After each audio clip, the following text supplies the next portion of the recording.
Allez, du coup, on est parti maintenant pour la partie range.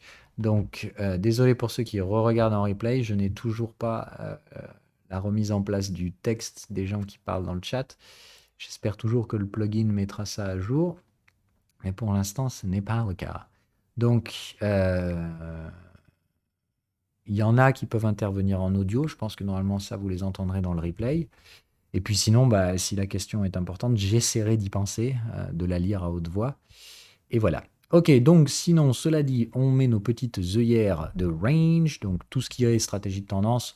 On se limite ici pas à séquencer cette tendance, etc., mais juste, en gros, bête et méchant. Est-ce que la moyenne, elle est sur ou sous les contextes? Et on assimilera ça donc à des structures, enfin, à des marchés en tendance. Ok, donc nous, ce qui nous intéresse toujours, c'est dès qu'on va avoir une opposition entre un marché qui séquence une tendance, enfin qui produit une tendance, pas forcément une séquence, et qui va nous produire des oppositions, c'est-à-dire qui renverse les contextes. Quand le contexte va être renversé alors qu'on avait une moyenne qui monte sous les contextes, on va donc immédiatement rechercher une troisième borne.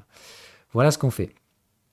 Et dans le cas d'absence de comportement tendanciel avant l'opposition du contexte, bah, qu'est-ce qu'on va avoir? C'est-à-dire, en gros, on a un range qui est précédé de range.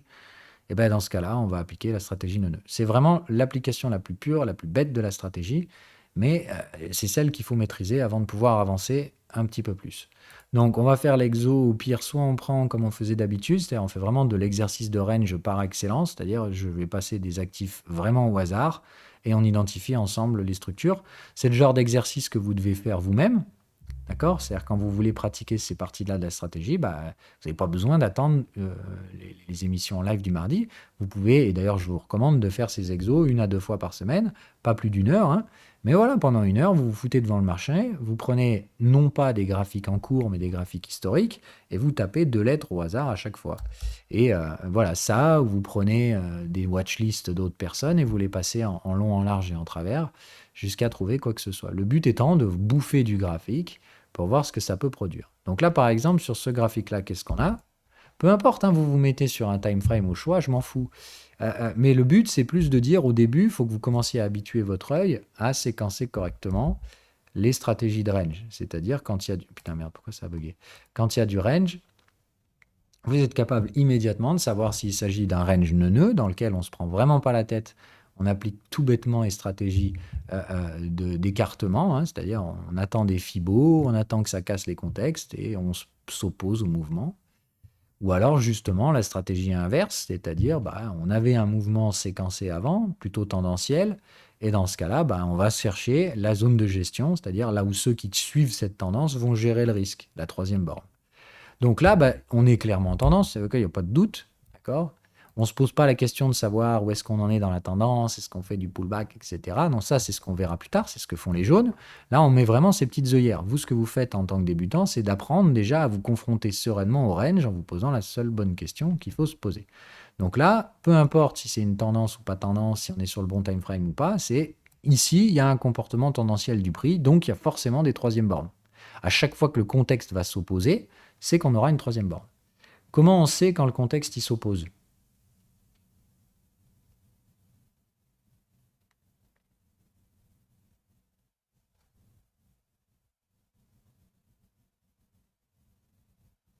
Ah, il faut mettre les doigts sur vos petits claviers, les gars. Allez, on participe. C'est juste que sinon, je vous fais un cours enregistré, quoi.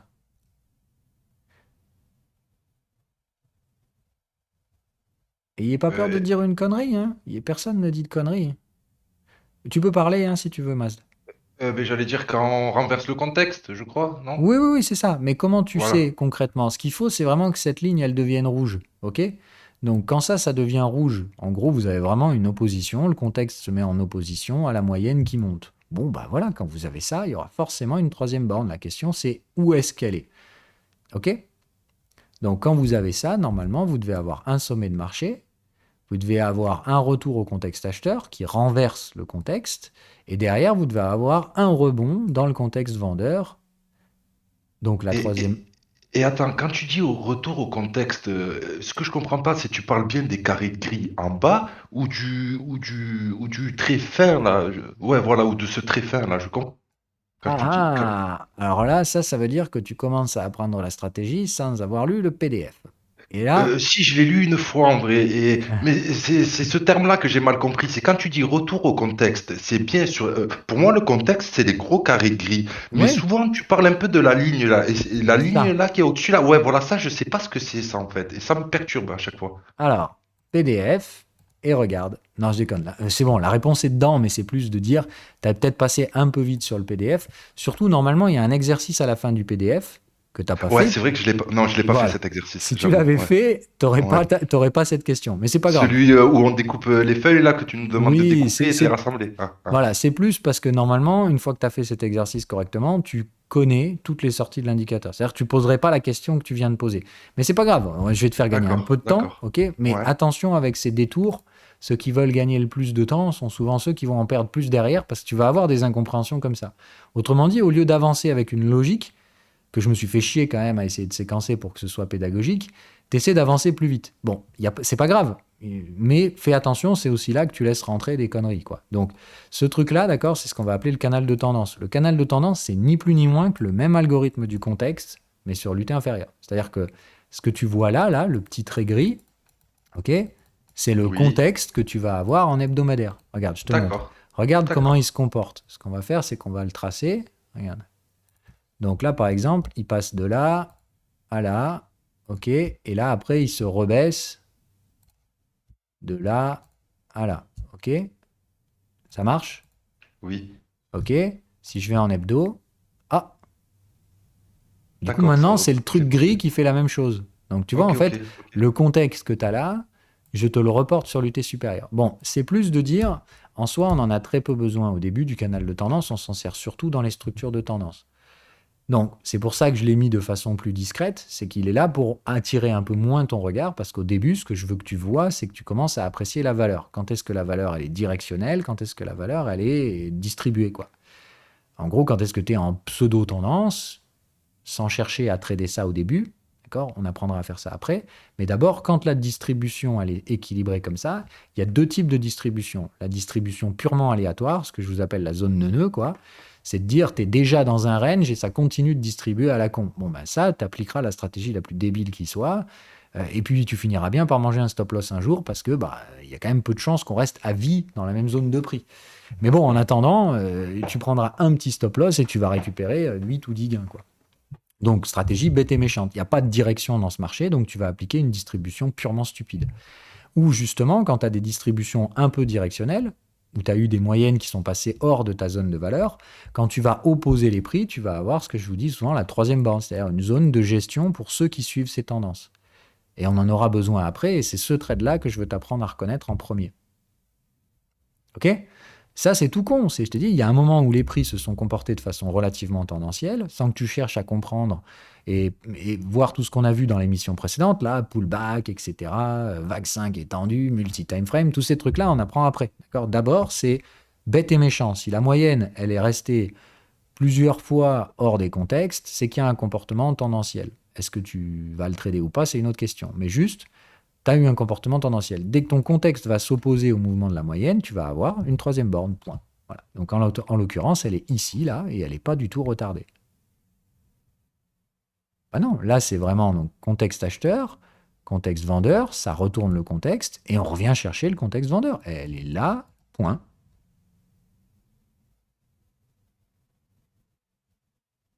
Ok?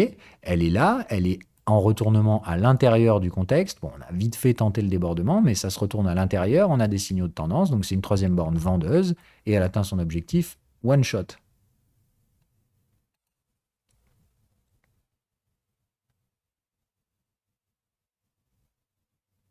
Et avant, c'est-à-dire là,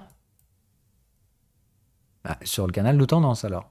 Ah oui, mais ça c'est sur l'UT inférieur, ça. Tu peux pas la voir ici. Il faudrait casser le bottom. Pour qu'elle soit en retard et qu'elle soit là, il aurait fallu que tu casses le point ici, hein. Pour la troisième borne en retard, d'accord, c'est vraiment une séquence, elle est claire, nette, et elle ne peut pas être détournée. C'est contexte à contexte, rebond sans faire de nouveau plus haut, et cassure du point bas alors que tu retournes. Ici, il y a bien une troisième borne, mais en hebdo. D'accord? Regarde, quand tu es en hebdomadaire, là, ça, c'est une vraie belle troisième borne, tout ce qu'il y a de plus académique. Mais elle est en hebdo. Celle-là, il faut que tu gères son risque en hebdomadaire.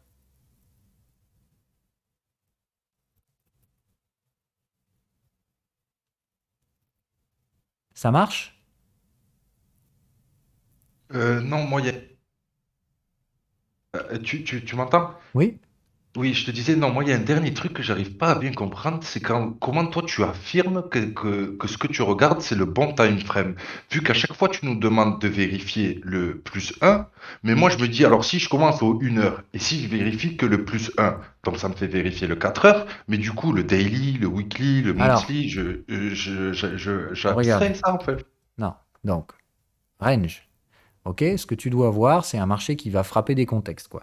Si ton marché, il a tendance à éclater le contexte vendeur en restant dedans, d'accord, c'est pas un range. Le range, tu dois voir le marché qui frappe comme ça, là. Tu vois, ça va à gauche, à droite, ça frappe le contexte D'accord? acheteur-vendeur. Donc ça, c'est le premier des trucs que tu dois voir pour te dire, ok, je suis dans un range.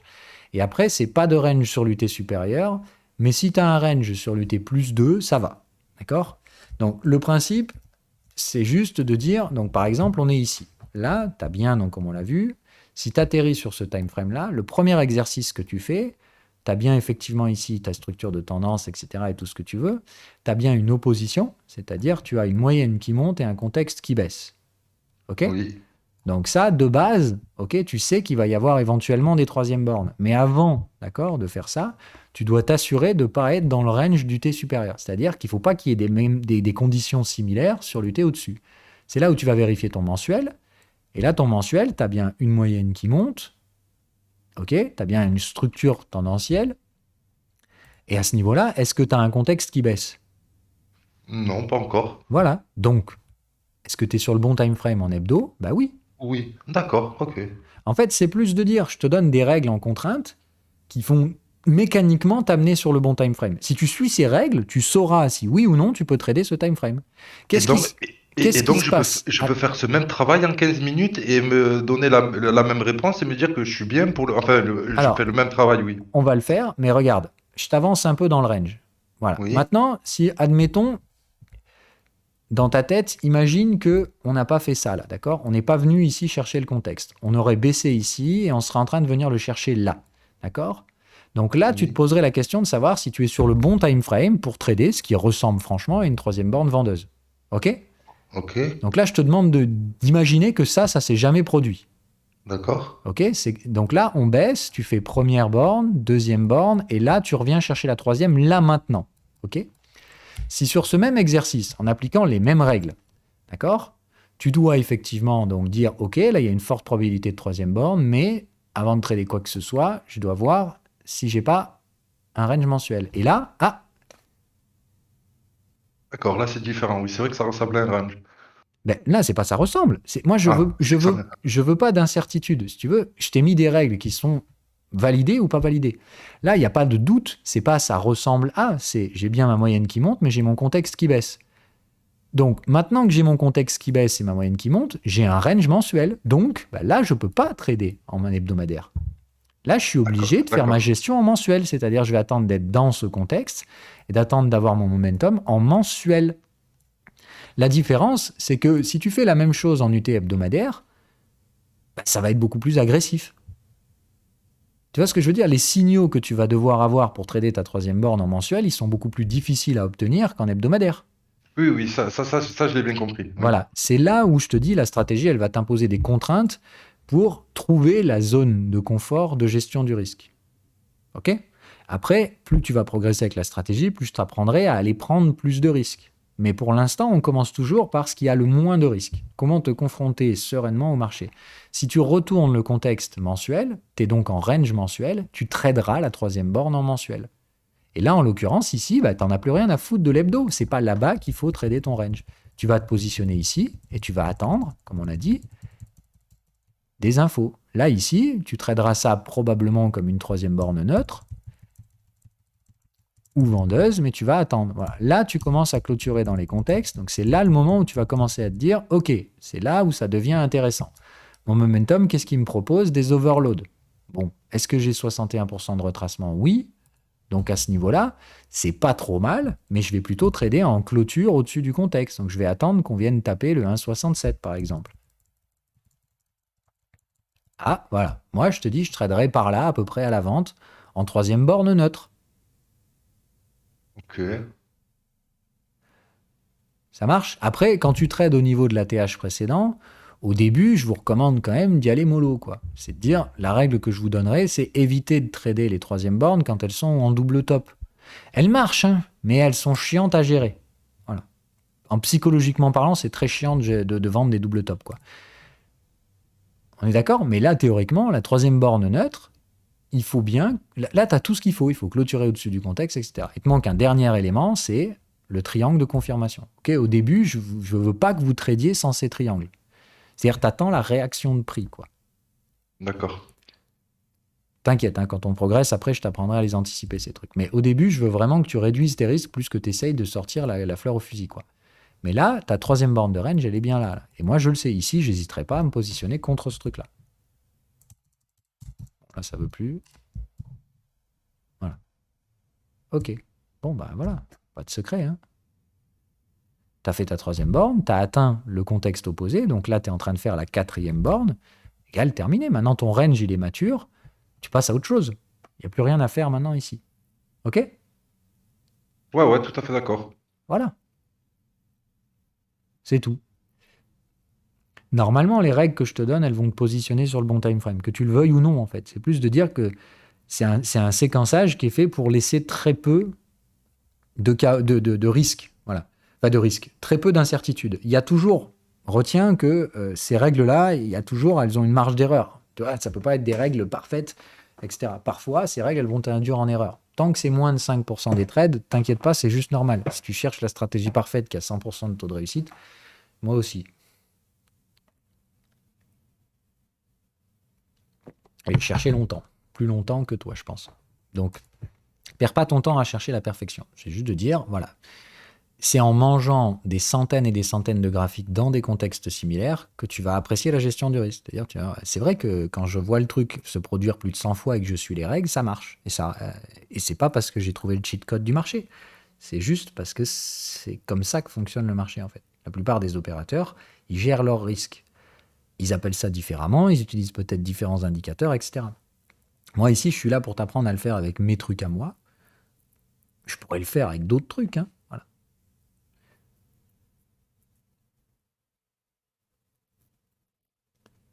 Bah, overload, ça veut juste dire, sur un range neutre, c'est OK.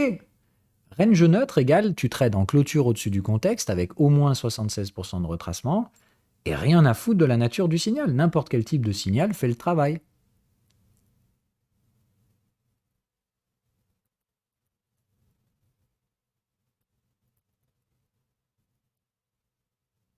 OK?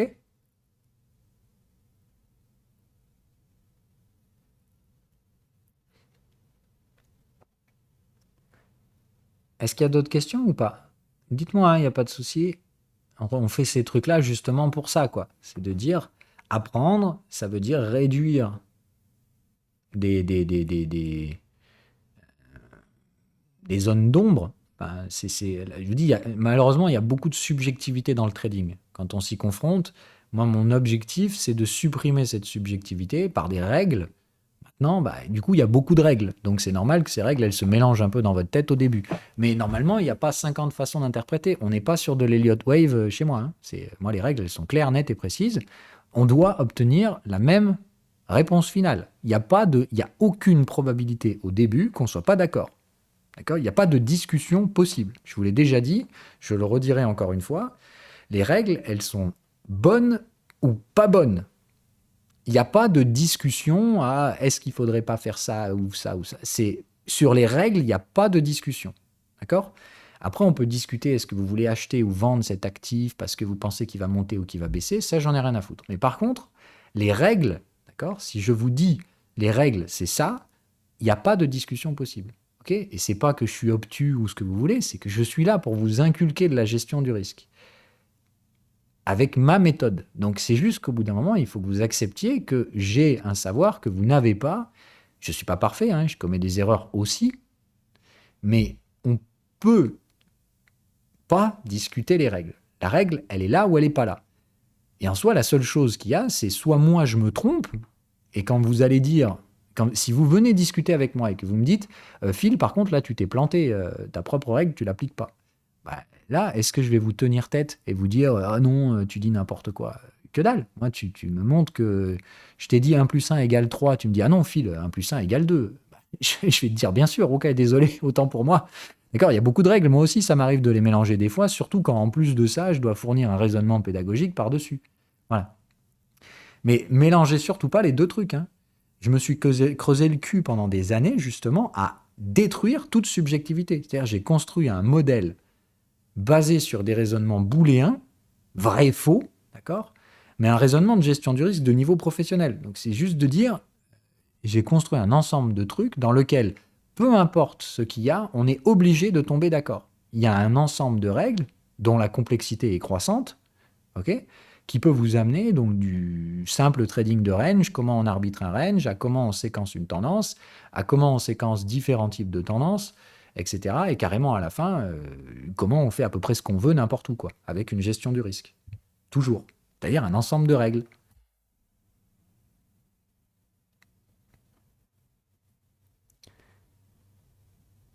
Donc c'est pas pour rien que les indicateurs ils sont un peu compliqués. C'est parce que il y a plein de trucs dedans dont vous vous servirez pas maintenant, voire peut-être jamais si vous voulez pas, si vous voulez pas faire du niveau expérimenté. Mais par contre, le niveau expérimenté, je vous forme avec les mêmes trucs. Hein. Je vais pas vous demander derrière d'aller rajouter différents trucs, etc.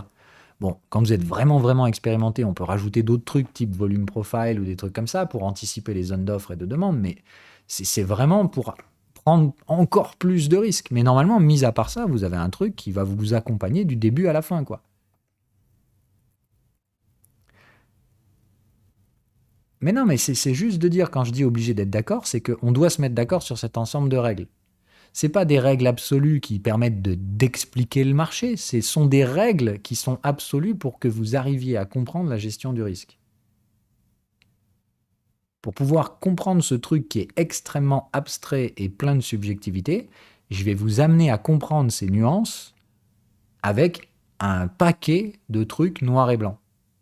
D'accord ?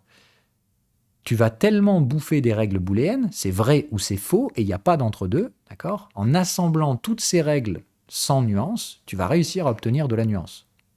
Tu vois ce que je veux dire ? C'est con, mais si tu prends par exemple un choix binaire, ok, on va faire l'exercice pour que tu vois. Si, admettons, on se dit... Oui, non, ça ne fonctionnera pas comme ça, je ne pourrais pas le dessiner, mais essayons de voir de façon bête et méchante, d'accord ?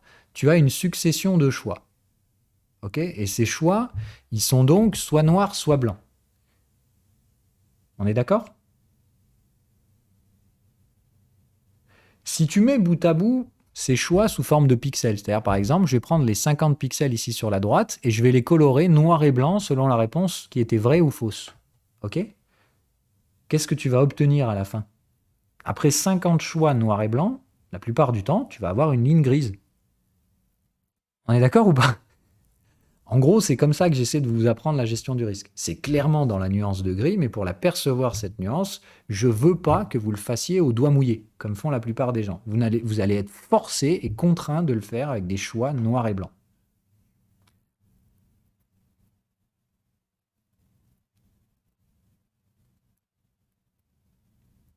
Et on ne peut pas discuter sur l'ensemble de ces choix noirs et blancs. Ils sont bons ou pas bons. Ça veut dire que si je réponds non à une de ces questions, par exemple, est-ce qu'il y a une tendance sur l'UT+1 ? Si je vous dis, ah ben il n'y a pas de tendance, et que vous venez et vous me dites, mais Phil, tu dis n'importe quoi, il y a clairement une tendance sur l'UT+1. Je dois avoir des éléments factuels qui le prouvent. Il y en a forcément un de nous deux qui a tort, d'accord ? Avec des règles binaires, il y en a si on n'est pas d'accord, c'est qu'il y en a un qui se plante. Il ne peut pas y avoir de subjectivité qui permet aux deux d'avoir raison. D'accord ? Sauf dans moins de 5% des cas. D'accord ? C'est-à-dire qu'effectivement, l'indicateur, lui, parfois, il ne sera pas tout à fait bien positionné ou un truc comme ça. Mais ça doit être très, très, très, très rare. La plupart du temps, si vous n'êtes pas d'accord avec quelqu'un, c'est qu'il y en a un qui se plante. Et c'est pas grave de se planter, mais c'est juste, il faut savoir quand c'est vous qui avez tort ou c'est vous... voilà, ok ? Si vous vous êtes planté, c'est probablement qu'il y a un truc que vous n'avez pas tout à fait compris, et c'est pas grave. C'est vraiment pas grave. D'une, ça arrive à tout le monde, et c'est souvent par l'erreur qu'on progresse. Mais il faut accepter de reconnaître que vous ne savez pas au début et que vous apprenez. Par contre, si vous voyez qu'un autre vous dit avec tout l'aplomb qui existe, ouais, mais là, non, non, non, alors qu'il dit objectivement une connerie, il faut pas hésiter à lui dire, moi y compris, hein. Voilà, je vous dis, moi, si vous me questionnez sur un truc que je balance comme ça au rapide parce que j'ai pas fait attention, hein, moi aussi j'ai des propres baisses d'attention, si je dis objectivement une connerie sur une règle, montrez-moi que j'ai tort, je vais carrément pas vous tenir tête, hein.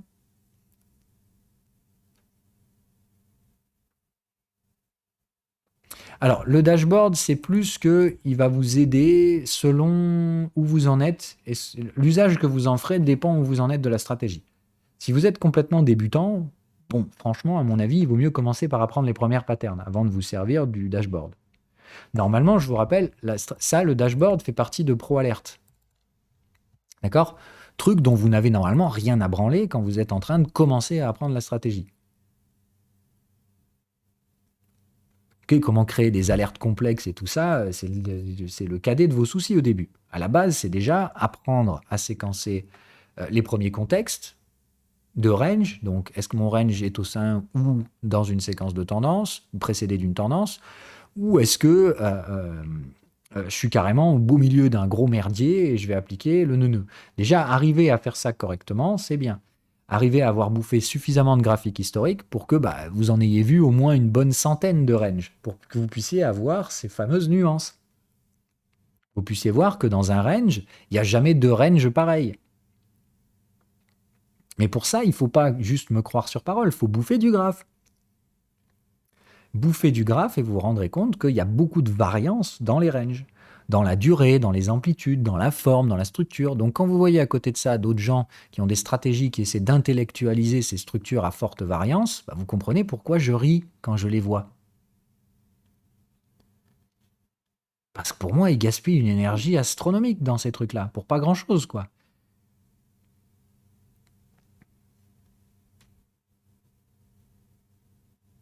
Ok? Essayez de chercher le signal plus que le bruit dans le marché, ce sera déjà pas mal. Et pour ça, faut quand même manger du graphe. Ok. Est-ce que là, ça va ou vous avez encore des questions? Sinon, là, on va bouffer des exemples, hein. On va passer des graphiques les uns après les autres et on va faire la même analyse. Ah, vous voulez revenir sur le SP de ce matin? Allez-y. Si on fait ces lives, c'est pas pour qu'on fasse du cours magistral, je parle, vous écoutez, etc. Il faut qu'il y ait une interaction. Vous pouvez mettre vos micros, hein. Soyez pas timide. Regardez, Mazd, il l'a fait et je ne l'ai pas mangé, hein.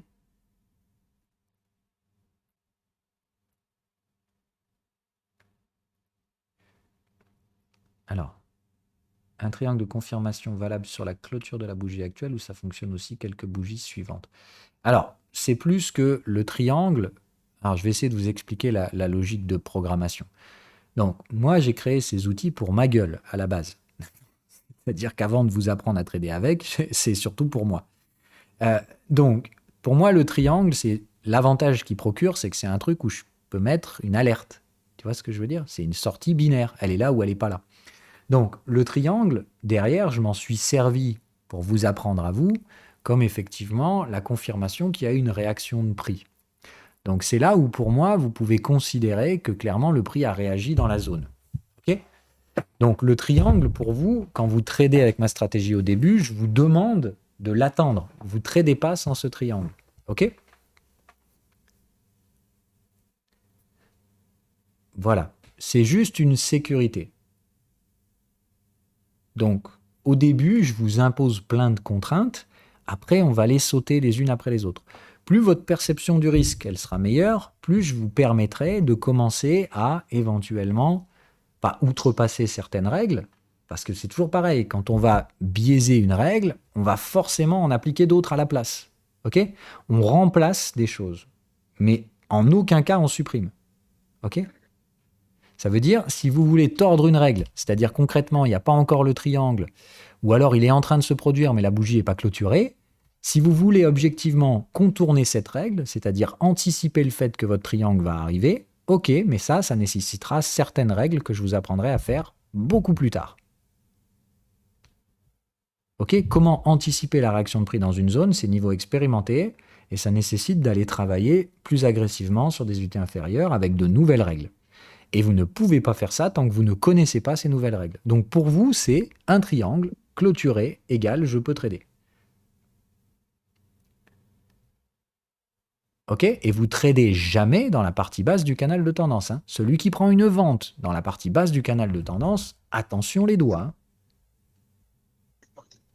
Donc ça, on l'a déjà vu ce cas de figure, mais vu que là, il y a des débutants, je vais vous le donner tout de suite. Donc, admettons du coup, vous, c'est là que vous pouvez trader. Ok? La bougie vient de clôturer, donc là, oh, vous savez, il y a un signal vendeur. On a repoussé à l'intérieur du contexte au final. Hein. Donc ici, le truc, c'est que c'est un peu chelou, mais théoriquement, vous pouvez viser un range vendeur. C'est-à-dire que votre objectif, ce sera de récupérer vos profits sous ce truc-là, et il ne faudra pas trop traîner. Quoi. Enfin voilà, vous savez que c'est par là que vous récupérez vos profits. C'est votre objectif maximal. Ok. Par contre, là, est-ce que je peux trader ici maintenant en clôture? Bah non. Regarde ton canal de tendance. Il est là, là. Jamais vous tradez dans la partie basse d'un canal de tendance à la vente. Donc là, vous êtes obligé de mettre un ordre à la vente ici. C'est tout ce que vous avez le droit de faire. Et d'attendre que le marché il revienne vous chercher. Et s'il ne revient pas vous chercher, tant pis. Ok? Bon, là, en l'occurrence, je pense qu'il revient vous chercher.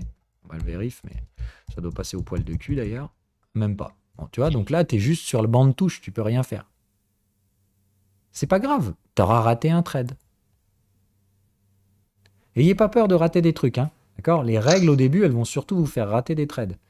Mais cherchez pas à être dans cet objectif de la boulimie du trading. Ok? C'est plus, comprenez que c'est un cheminement que je vous apprends pour que plus tard, vous puissiez construire des stratégies avancées de façon totalement autonome. Trader les bornes de range, on va pas se mentir, c'est pas ça qui va vous rapporter de la thune. Hein.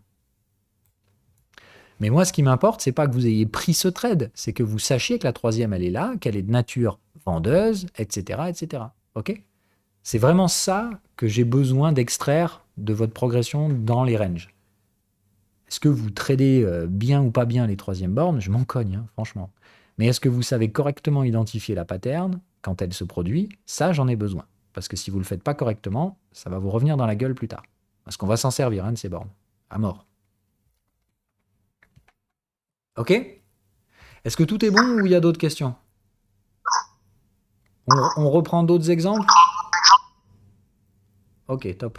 Bon, allez, c'est parti. Donc, comme d'hab, on fait au hasard. TF, je ne sais pas ce que c'est, mais on y va. Ok, alors, on va se remettre peut-être sur du daily quand même, ce sera mieux. Ça ressemble à quoi ça? Est-ce que c'est tendance ou c'est range? Un bon gros merdier déjà, j'ai bien l'impression qu'on n'est pas du tout sur la bonne... Voilà, enfin, ça sent bien qu'on n'est pas sur le bon time frame là. Enfin, on peut suivre les règles, hein, comme je dis, on va juste éviter toute subjectivité. Donc on va tout connement appliquer nos règles. Donc je vous rappelle, pour contextualiser notre marché, on regarde les 4-5 dernières bornes, pas plus, pas besoin d'aller plus loin. On regarde certainement pas de gauche à droite. On regarde ça d'abord et on regarde la façon dont les prix se distribuent. Donc là, on a une moyenne qui est dans les contextes après avoir été dessous et on éclate tout. C'est-à-dire on a un contexte, donc des prix extrêmement baissiers face à des prix historiquement légèrement haussiers. Bon, ça, si vous arrivez à me dire que c'est une distribution en tendance, on va franchement pas être d'accord. Donc ça, c'est une grosse distribution en range. Donc qu'est-ce qu'on fait tout de suite? Est-ce qu'on n'est pas en range sur l'unité supérieure? Ah, bon, ça a plutôt la gueule d'un range là aussi quand même. Hein, on a bien la moyenne, bien flat, nique sa mère. Donc, qu'est-ce qu'on fait ici? Qu'est-ce qu'on fait ici? Eh Est-ce que ben, du coup, je trade en hebdo? non, on regarde l'unité supérieure encore. Voilà, tu cherches le mensuel. Ah bah tiens, j'ai des contextes tout plats. On frappe les bornes. Donc mon range, il est bien mensuel. Ok? C'est vraiment con. Hein. En impliquant les règles, vous allez de toute façon vous retrouver au bon endroit. Donc ce range, il est mensuel et on compte ses bornes. D'accord? Parce que là, on voit bien qu'il n'est pas précédé d'une tendance. Donc de toute façon, s'il y a plus de 4 bornes ou si c'est non précédé d'une tendance, qu'est-ce qu'on fait? Dans tous les cas, neuneux. Ok? Donc ici, on n'aura pas beaucoup de choix, ça va être d'appliquer de la stratégie neuneux. Point haut, point bas, et hop, je pose le cerveau. Voilà, c'est tout con. Vous avez fait l'analyse de ce truc. Il n'y a rien de plus à savoir sur Timber Creek, ok, que sur le mensuel. C'est là que se trouve la meilleure gestion du risque. C'est pas la seule. Il y a probablement des trucs à faire sur les time frames inférieurs, mais il faudra jamais oublier que Dans tous les cas, dans ces zones bleues et rouges, si vous êtes assez con pour aller me faire l'inverse, c'est-à-dire me trouver des stratégies acheteuses au-dessus des 9,30, ça va mal se passer pour votre gueule. Et en dessous de 6,90, si vous vous mettez à vendre, ça va pas le faire non plus. Ça veut juste dire, je me cogne de savoir ce que vous voulez faire sur les time frames inférieurs. Je pense que vous passez à côté d'informations de gestion du risque si vous ne voyez pas ce range mensuel. OK? Maintenant, si vous vous dites, maintenant que j'ai identifié mon range mensuel, c'est-à-dire j'ai fini le travail en mensuel, qu'est-ce qu'il me reste à faire? Si par exemple je veux aller trader sur les time frames inférieurs, je sais que déjà je ne peux pas trader l'UT inférieur, mais je peux trader UT-2. C'est-à-dire éventuellement en daily, je peux. Si j'ai des tendances. OK? Ça veut dire ici, théoriquement, si j'ai une tendance qui s'installe et que je renverse mes contextes, je vais pouvoir trader les troisièmes bornes. Ça, on est d'accord pour ça ou pas? Ouais. Bon, là, on n'est pas prêt d'avoir une troisième borne. Hein. Pour avoir une troisième borne, il faut avoir les contextes et le canal, le contexte et la moyenne qui vont dans le même sens et un contexte qui se renverse. Donc là, on n'a rien du tout et c'est pas encore prêt d'arriver. D'accord? Donc là, si on a une troisième borne sur ce truc-là, il faut savoir que il va falloir laisser le prix baisser du temps que ce canal continue de baisser suffisamment pour que la moyenne se remette au-dessus. Okay, et là, quand le canal va repasser à l'achat, si les prix rebaissent ici, j'aurai ma troisième borne. OK? C'est ça la séquence que vous devez connaître. La Kodak? Et en attendant, qu'est-ce qu'il vous reste à faire? Sinon, attendre sagement qu'on clôture hors des bornes en mensuel. Et là, vous pourrez acheter. Mais avec une stratégie nœud en mensuel. Donc, ça veut dire que les stop-loss sont placés par rapport au mensuel, etc. La gestion du risque, elle est clairement dépendante du time frame sur lequel vous allez vous positionner. Et c'est fait pour. Le risque que vous prenez en tradant un nœud mensuel, c'est pas du tout la même taille de stop-loss que si vous tradez une troisième borne en daily.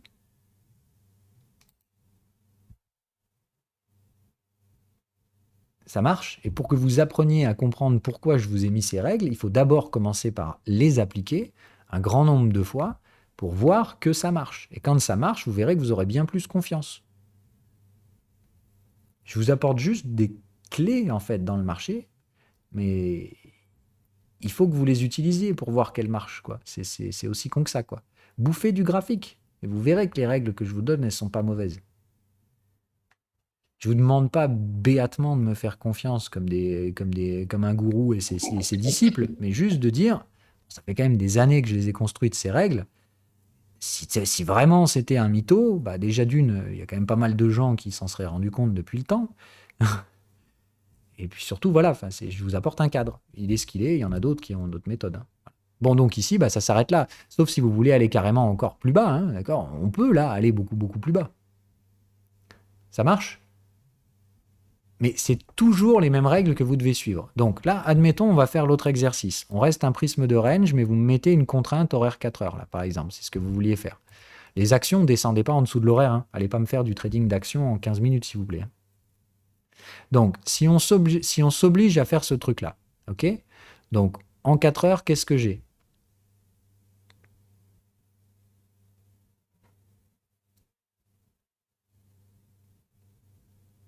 Tendance baissière, on est d'accord. Donc là, ça commence bien à ressembler à un truc. Donc, est-ce que j'aurais pas éventuellement ici des stratégies de troisième borne? Donc, on anticipe. Si là, je venais retourner mon contexte et revenir le rechercher à l'achat ici, on fait une hypothèse. Est-ce qu'à ce moment-là, je trade la troisième borne comme ça tout de suite ou pas? Non, avant de trader quoi que ce soit, je revérifie toujours les conditions, parce que les conditions, elles évoluent. Ok?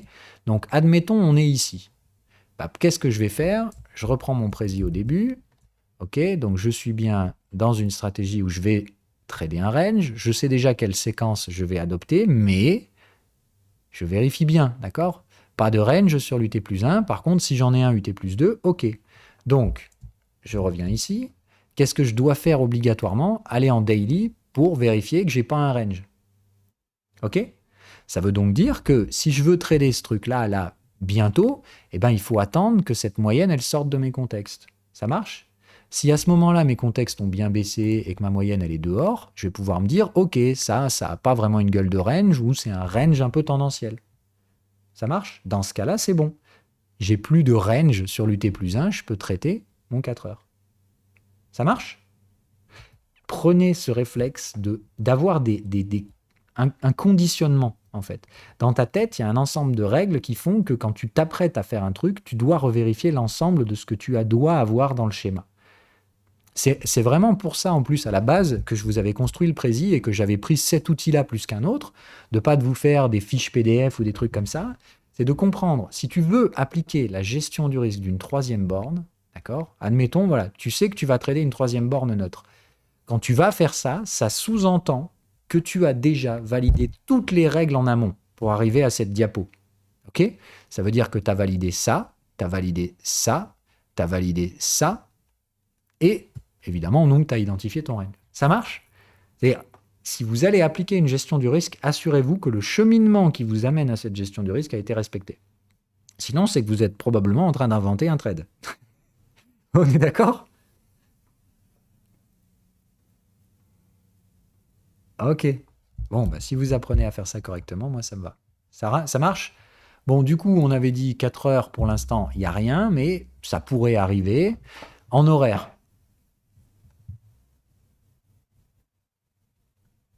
Là, on est bien en tendance baissière. Et on a vu le 4 heures, on est en tendance baissière aussi. Donc là, il n'y a pas de souci. J'ai pas de range sur l'UT supérieur. Donc en horaire, si le contexte se renverse, est-ce que j'ai une troisième borne? Ben oui. Bah oui. Par contre, si je renverse le contexte 4 heures, bah non. Dans ce cas-là, elle sera en 4 heures.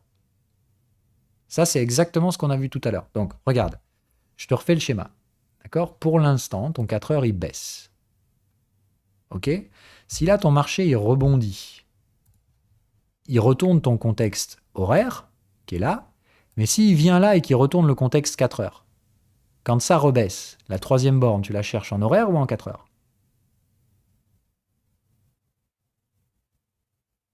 Ah, en 4 heures. On est d'accord? Si tu retournes le contexte 4 heures, dans ce cas-là, tu es en range 4 heures. Donc tu peux plus me trader l'horaire. Tu vois ce que je veux dire? Ou là, ça commence à embrouiller. Voilà. Au moment où, même si ici, tu as un doute, tu te poses la question, tu dis, ah, j'ai retourné mon contexte horaire, est-ce que je trade la troisième borne? Vérifie que tu n'es pas à l'intérieur du range 4 heures. Ça sous-entend que tu n'as pas retourné le contexte 4 heures. Si tu as retourné le contexte 4 heures, c'est en 4 heures que se trouvera la troisième borne. À condition de ne pas être dans un range daily. C'est QFD, hein, c'est ce qu'on a vu tout à l'heure. Si tu suis ces règles, elles ne peuvent t'amener que sur le bon time frame. Ok?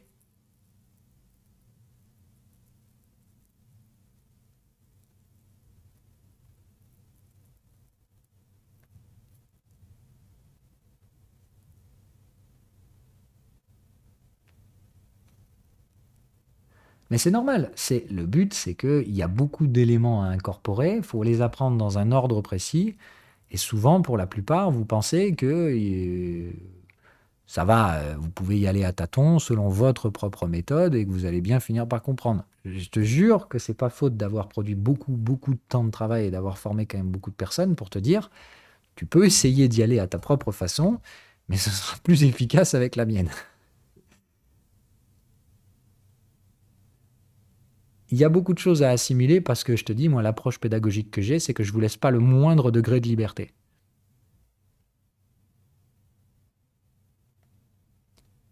Concrètement, je te construis ça avec des purs raisonnements booléens. C'est vrai ou c'est faux. Et il n'y a pas de moyen de discuter. Okay, les règles, elles sont ce qu'elles sont. Elles ne sont pas parfaites, mais par contre, si tu les suis, tu n'as plus aucun degré de subjectivité.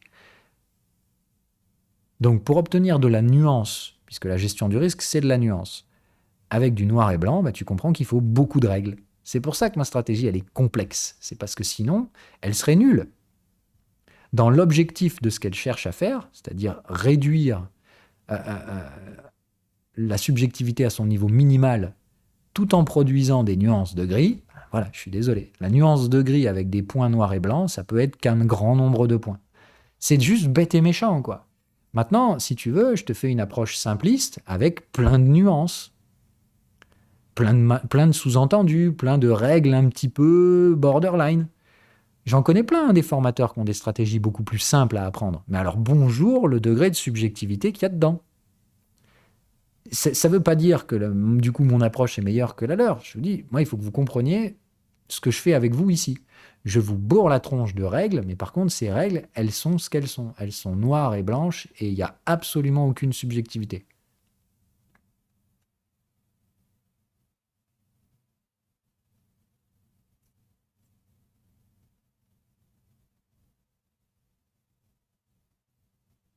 On peut tous se mettre d'accord, comme je vous dis. C'est une stratégie qui a ses imperfections, elle ne permet pas de prédire le marché, mais par contre, on ne peut pas obtenir deux réponses différentes.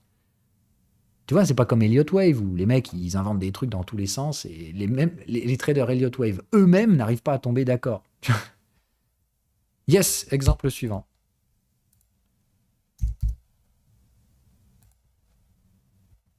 Le S&P, je l'ai fait ce matin, on va pas le refaire.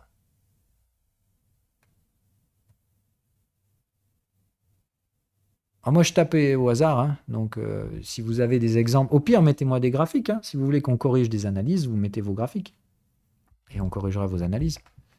Donc ici, distribution, on focalise ses petits yeux sur les dernières bougies. Ayez cette habitude, hein. Je sais que vous êtes conditionné à regarder de gauche à droite, parce que l'humain aime bien projeter, donc supprimez tout de suite ce sentiment, hein. C'est vraiment pas comme ça qu'il faut fonctionner. D'abord, qu'est-ce que j'ai comme distribution?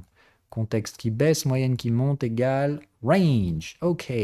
Donc, quelle est la question suivante que je me pose?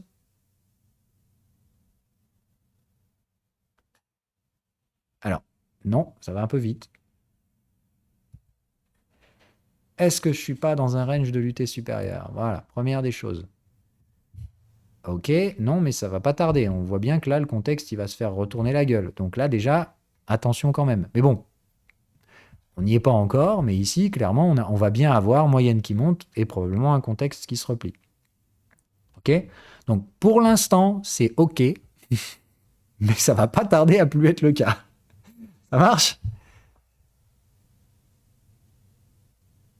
Donc, on fait gaffe. Mais en attendant, donc, restons bêtes et méchants, puisqu'on fait l'analyse en temps réel. Donc, on a bien une structure de range.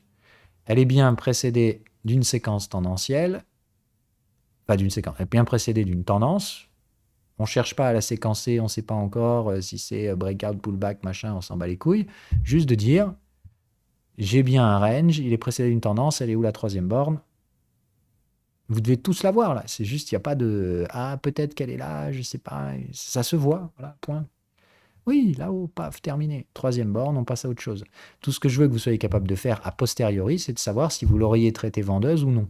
Quelle était sa nature? Donc, on analyse ici, on se remet en temps réel, comme ça c'est bien, ça vous met en condition. D'accord? Donc, vous savez que vous attendez le triangle qui confirme la réaction de prix. Donc là, vous l'aviez. Quand vous avez ce triangle, d'accord? Vous regardez ce qui s'est produit avant. On n'a pas tenu de clôture au-dessus des contextes. On a bien retracé, on a retracé même plus de 76% là. OK? Et on a un signal vendeur.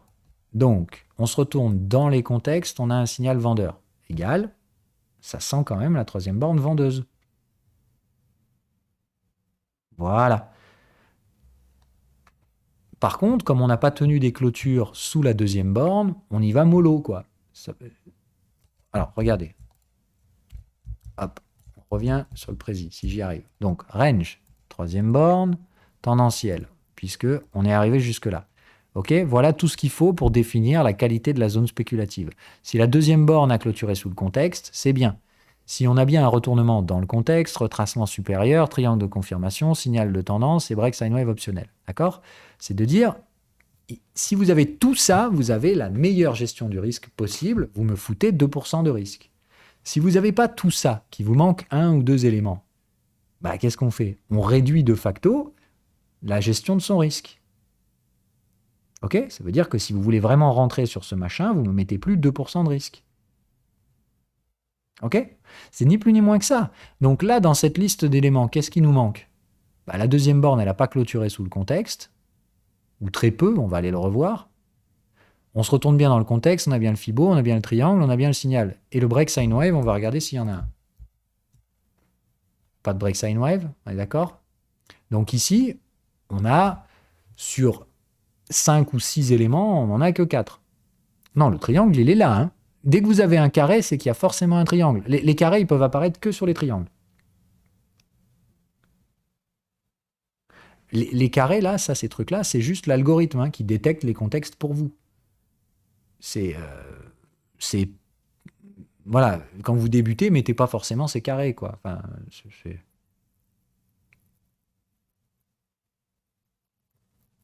Et break sine wave et pas au momentum? Oula, qu'est-ce que tu me racontes? Alors, là, moi, j'ai pas de break sine wave. Break sine wave égale, je veux voir une petite croix. Là, je vois pas de petite croix. Donc, j'ai pas de break sine wave et j'ai tenu aucune clôture sous la deuxième borne. Voilà les deux éléments qui me manquent. Mais j'ai tout le reste. J'ai les clôtures à l'intérieur du contexte avec un signal de tendance, un triangle, etc. Donc, pour moi, ça vaut le coup de trader cette deuxième borne, mais avec moins de 2% de risque. Je dirais ici, 1%, c'est bien, mais il faut y aller. Une fois que tu as pris ce trade, qu'est-ce qu'il y a? Ben, c'est là où tu appliques la gestion du risque. Tout est encore dans le précis. Donc, le stop loss, reporter la taille du canal de tendance à partir de la clôture la plus haute. OK. Rejoindre la validation. Donc, une fois que tu es rentré en trade, tu as une validation, rejoindre le canal de tendance opposé ou effectuer une clôture au-dessous de 50% de contexte. Quand cette validation se produit, tu dois déplacer ton stop loss ou prendre un TP partiel. Ça, c'est la gestion du risque du PDF. C'est plus de dire, tu vas avoir une première étape de réduction de ton risque. La confirmation, c'est le prix atteint le contexte opposé ou déborde le point bas précédent. D'accord ? Dans ce cas-là, tu déplaces ton stop loss à break-even. À ce stade-là, en confirmation sur un trade, je ne veux plus de risque de perte. D'accord ? Quand ton trade atteint le niveau de confirmation, si jamais il doit y avoir un rebond qui te chasse, tu ne dois plus prendre de perte. Ok ? Celui qui prend une perte après un niveau de confirmation, c'est qu'il n'a pas respecté sa stratégie. Et enfin, l'objectif, récupérer ses profits dès que le prix se trouve sous le point bas précédent, sous les contextes acheteurs et que le momentum vous donne un signal et un triangle de confirmation. Vous pouvez aussi utiliser un stop suiveur à partir de ce moment-là. OK ? C'est pas très compliqué. Ça, c'est la façon avec laquelle il faut trader un contexte de troisième borne vendeuse. On fait l'exemple ici.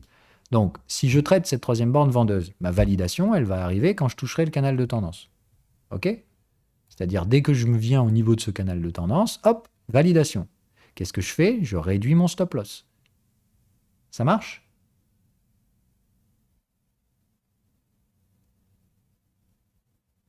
Deuxièmement, si la confirmation, c'est où? C'est dès que j'atteins le contexte opposé ou dès que je déborde ou enfin, dès que je viens chercher le point bas précédent.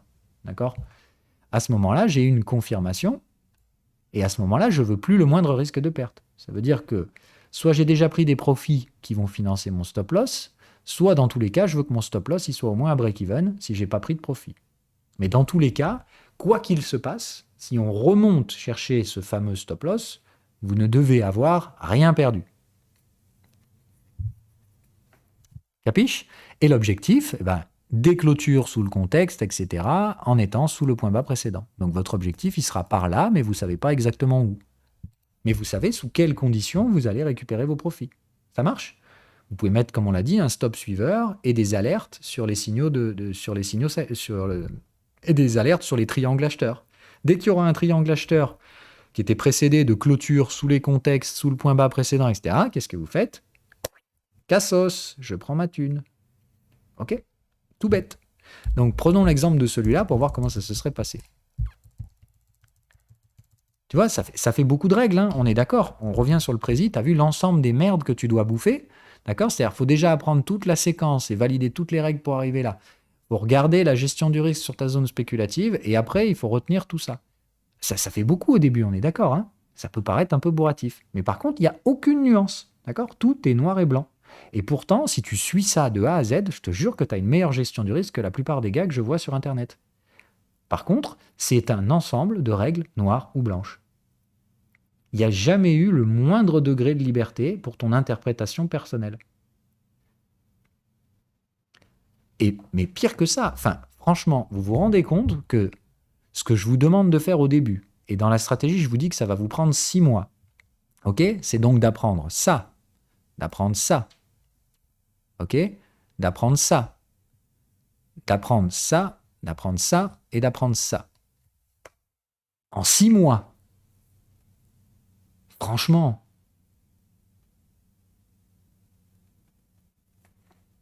Oui, oui, il y aura tout en replay. Pardon, et ça aussi. Donc, et ça, et plus le neuneu. Mais neuneu, il n'y a pas grand-chose. Ça, en 6 mois, d'accord? Si je vous imprimais les feuilles, en mode justement PDF, etc., ça ferait une vingtaine de pages. Ça veut dire qu'en 6 mois, je vous demande d'incorporer une vingtaine de pages de règles. Franchement, c'est faisable. Surtout que par la répétition, vous allez voir qu'il y a énormément de règles qui sont un peu les mêmes partout. La gestion du risque en soi, vous allez voir qu'elle varie très peu. Validation, confirmation, etc. Tout ça, c'est souvent la même chose. Donc, en soi, il y a beaucoup de ces règles qui sont redondantes.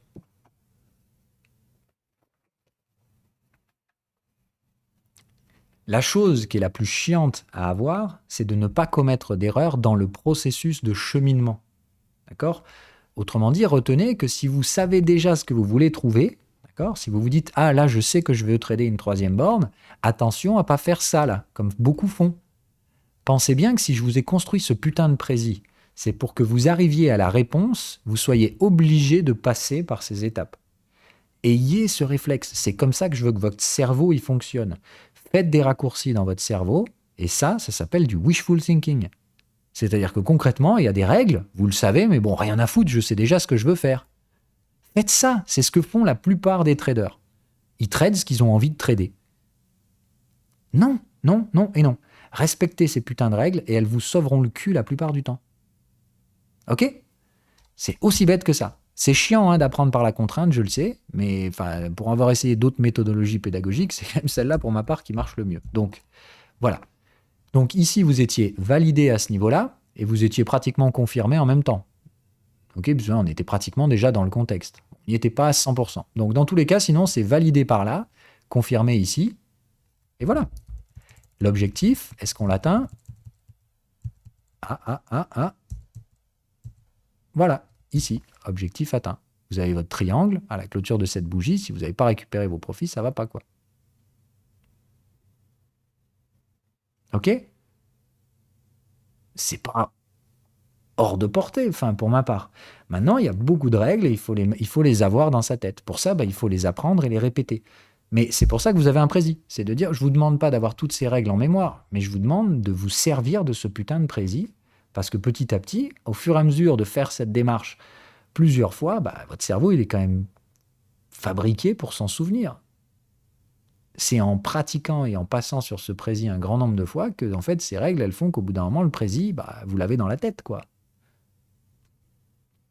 Si vous vous êtes donné la rigueur de bien suivre ce cheminement à chaque fois. Attention aux raccourcis. Vouloir gagner du temps, c'est aussi le propre de votre cerveau. Sauf que essayer de gagner du temps quand on ne maîtrise pas bien le truc... Non.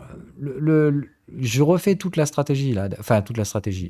Le précis, c'est le support pédagogique de la nouvelle version des vidéos là, qui arrive. C'est plus de dire, c'est normal que tout soit pas encore hyper bien organisé. Et je suis tout seul à faire ça à Mazda. Donc, je sais pas si vous vous rendez compte quand même de la masse de taf qu'il y a, sachant que je fais pas que ça.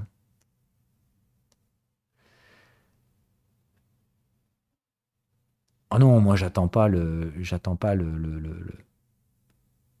Clairement, j'attends pas la confirmation de la bougie pour prendre mes profits, moi en général. Hein. C'est plus de dire, dès qu'on tient des clôtures sous les contextes, je récupère mes profits, ciao, bye bye, quoi. Voilà.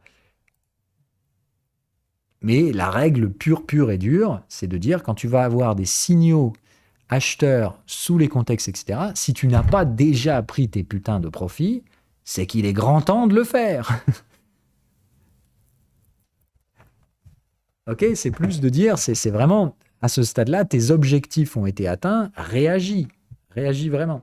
D'accord ? Là, quand tu as ce genre de truc, les espérances de gain à la baisse sont très très faibles. Ok.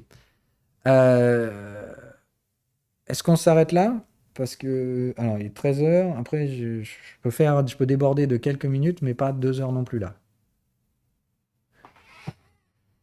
On peut en faire un dernier, histoire de finir d'appliquer le truc, et puis voilà. Donc, UH. Ok. Bon, là, est-ce qu'on analyse ce genre de bougie là ? Ok? Non, là, il n'y a clairement pas assez de liquidité, donc on va au moins sur le time frame au-dessus. Là, ça va, j'ai des bougies. Ok? Ok, donc qu'est-ce qu'on a ici? Pas besoin de se torturer les neurones sans temps. D'accord? C'est toujours la même distribution, celle que vous connaissez bien. Donc, c'est cool. On arrive direct avec un contexte baissier et une moyenne qui monte. C'est bien un fucking range. Donc, allons-y. Qu'est-ce qu'on fait tout de suite après? On regarde l'UT sup. C'est une tendance. Enfin, en tout cas, c'est pas un range. Donc, on revient ici. On peut trader notre range. Ok? On est bien précédé d'une tendance. Donc, elle est où la troisième borne? Ok? Donc, quand vous avez ce schéma-là, cette séquence-là, c'est-à-dire là, la troisième borne, elle n'est pas encore là. Elle arrive. Qu'est-ce qu'on fait? Le premier truc, d'accord, donc range, on sait qu'on a une troisième borne. Vérifier en premier, ça veut dire apprendre par cœur cette putain de séquence-là, d'accord? La troisième borne en retard. S'assurer qu'elle n'est pas en retard, votre troisième borne. Donc, apprendre à bien maîtriser ce truc-là, c'est pareil, ça c'est un ensemble de règles qu'une fois que vous connaissez, bah, il n'y a pas de subjectivité. La troisième borne, si elle est en retard, ça se voit. Je vous ai mis des exemples maintenant, comme ça vous pouvez très rapidement voir ce truc-là. Vous pouvez zoomer dessus, hein, d'accord? Normalement, la qualité de l'image, elle doit être là. Ok? Donc là, par exemple, ça, c'est le classico d'une troisième borne en retard. Tac, tac, tac, tac. Apprenez les règles, apprenez à les repérer, faites des exercices, et quand vous maîtrisez bien la troisième en retard, normalement, ça doit couler de source.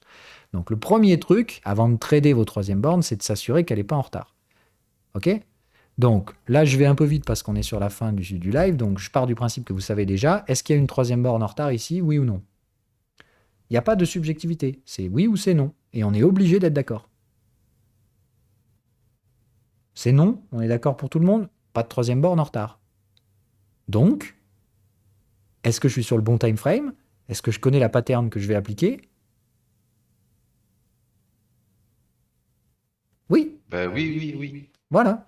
Par contre, qu'est-ce qui se passe si, en hebdo, alors pardon, qu'est-ce qui se passe si quand je remonte ici, d'accord, donc je viens chercher mon contexte vendeur, je sais que j'ai ma troisième borne, donc là par exemple je me mettrai une alerte pour dire UHAL machin, dès que tu vas rentrer dans le contexte vendeur, ça va m'intéresser, d'accord, en clôture. Dès que tu vas clôturer à l'intérieur du contexte vendeur, j'aurai peut-être une troisième borne vendeuse. À ce moment-là, je vais regarder. Est-ce que j'ai des signaux, etc. Vous voyez la démarche? Au lieu de « Ah putain, je cherche des trades et je vais faire rentrer le marché dans mes règles », ou au contraire, voilà ce que le marché propose, quel type de structure, etc., bidule, bidule, et je m'adapte. Vous voyez que c'est quand même vachement plus compatible. Enfin, non, c'est pas compatible, mais c'est plus de dire voilà comment les professionnels ils travaillent en fait. C'est pas on fait rentrer le marché dans des boîtes pour essayer de produire des forecasts, quoi. C'est plus de dire on regarde les types de distribution et on applique des gestions du risque, point. Ça, c'est pour la gestion du risque la plus pure. C'est-à-dire, j'impose pas de contraintes au marché, je veux pas trader sur tel ou tel time frame absolument, etc. C'est juste, je viens chercher des opportunités et ça colle ou ça colle pas avec des trucs que je connais. Ok? Bon, maintenant, je veux que vous appreniez ce truc-là aussi, à faire un peu de forecasting. Donc, admettons, on vient là. On est ici, on est en septembre et mon alerte se déclenche. D'accord? Je vous rappelle, l'avantage des contextes, c'est que vous pouvez les prédire. Enfin, prédire. Ils ont un comportement prévisible. Vous arrivez à voir et à projeter ce truc, quoi. Donc, admettons, en septembre, j'ai mon alerte qui déclenche. Mais qu'est-ce que je dois faire en septembre? Est-ce que du coup, j'ai noté que je tradais ma troisième borne, etc. Genre là, dès que j'ai un signal vendeur dans le contexte, je prends tout de suite mon trade. Voilà. OK? Quand tu vas prendre un putain de trade, si tu prends ce réflexe de dire « Ok, j'ai gagné du temps parce que j'ai déjà produit l'analyse, je sais déjà que je dois vendre la troisième borne, etc. Donc, quand je vais venir placer mon trade, j'oublie tout le cheminement et je viens juste tout de suite chercher ma troisième borne tendancielle et bim, j'applique. No way. OK? Si à ce moment-là, par exemple, il se trouve que, et c'est ce qui risque d'arriver en plus de ça, d'accord? Tu as retourné le contexte du T supérieur, à ce moment-là, ta troisième borne, tu me la cherches plus du tout sur cette unité de temps-là. Tu avais une opportunité de trading, mais le contexte a évolué et du coup, ça a changé de time frame. Donc, qu'est-ce que tu vas faire à ce moment-là? Même si ton alerte, elle vient de déclencher et que tu es tout excité parce que tu vas pouvoir prendre un trade, eh ben non. Le contexte a changé, donc tu te réadaptes. Si maintenant le range il est sur l'UT supérieur, C'est ça vous arrivera souvent. C'est-à-dire là, admettons, si du coup, en septembre, on est bien dans cette zone-là, ok, mais que en entre-temps, ici, mon contexte s'est retourné, qu'est-ce que ça va changer concrètement pour moi?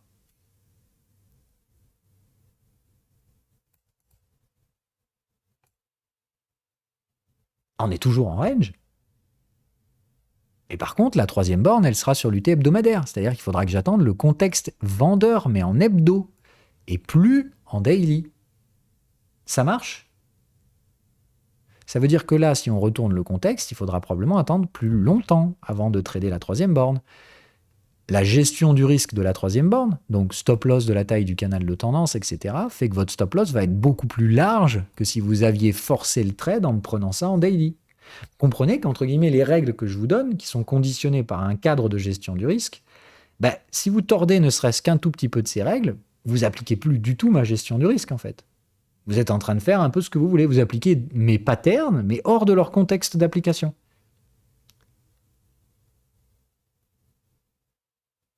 Ça marche?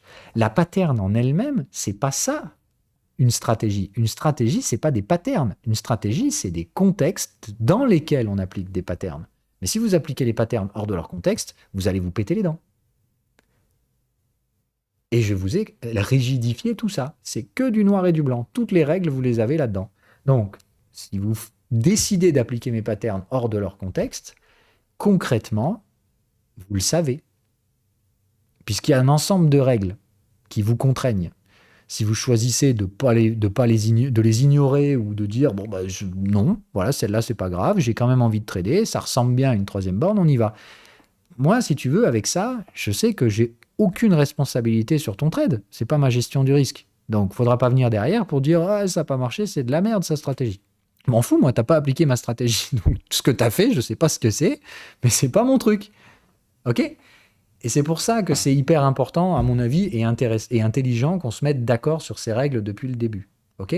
Si vous appliquez ces règles, elles prédisent pas l'avenir. Il y a toujours des facteurs extérieurs. Et il y a 5% des trades qui se passeront pas bien. Et pourtant, vous avez respecté les règles, etc. Et tout ça. Et si vous respectez ces règles et que vous le faites un grand nombre de fois, c'est pas possible de perdre de l'argent. Parce que moi, j'utilise ce truc depuis des années et que ces règles, on est obligé d'être d'accord dessus. Il n'y a pas de ouais, mais là, on n'est pas tout à fait sur ci, sur ça. Et puis, je vous ai rien caché. Voilà. Toutes les règles sont noires et blanches. Elles sont écrites, immuables.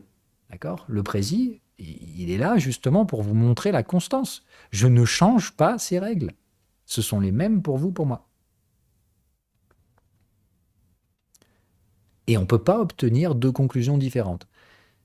Si on obtient deux conclusions différentes avec la même stratégie sans degré de liberté, c'est qu'il y en a un de nous deux qui s'est planté. Ça marche? Et ça ne veut pas dire que je me plante jamais et que vous vous plantez tout le temps. Je vous le redirai encore une fois, je me plante aussi. Et il n'y a pas plus rémunérateur en termes de progression dans la stratégie que de voir quand le prof se plante. D'accord? Si concrètement vous voyez que je me plante, faut pas hésiter à le dire. Parce que au pire, c'est vous qui vous plantez et du coup, vous allez apprendre un truc.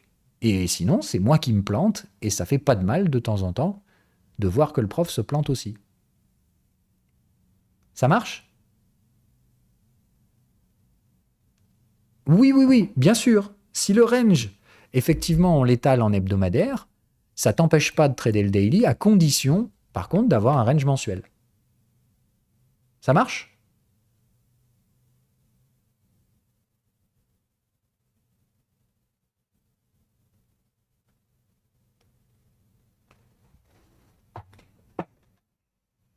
Ok, ok. Juste suivez les règles, elles sont là. Si vous avez des incompréhensions par rapport à ces règles, posez des questions, justement. Normalement, elles ont été faites pour qu'il n'y ait pas ou pratiquement plus de subjectivité sur ces règles. C'est de dire, les questions que vous vous posez, normalement, d'autres se sont posées avant, et si j'y ai vu de la subjectivité, normalement, j'ai apporté des trucs. Maintenant, c'est pas parfait non plus. S'il y a vraiment des terminologies que vous comprenez pas dans le précis, il faut pas hésiter à poser des questions. On va les éclaircir pour vous. Le but, c'est qu'il n'y ait plus aucune zone d'ombre, plus de subjectivité, etc. On supprime tout. Voilà. Dès que vous avez un doute, normalement, vous devez avoir des règles qui sont là pour supprimer ce doute.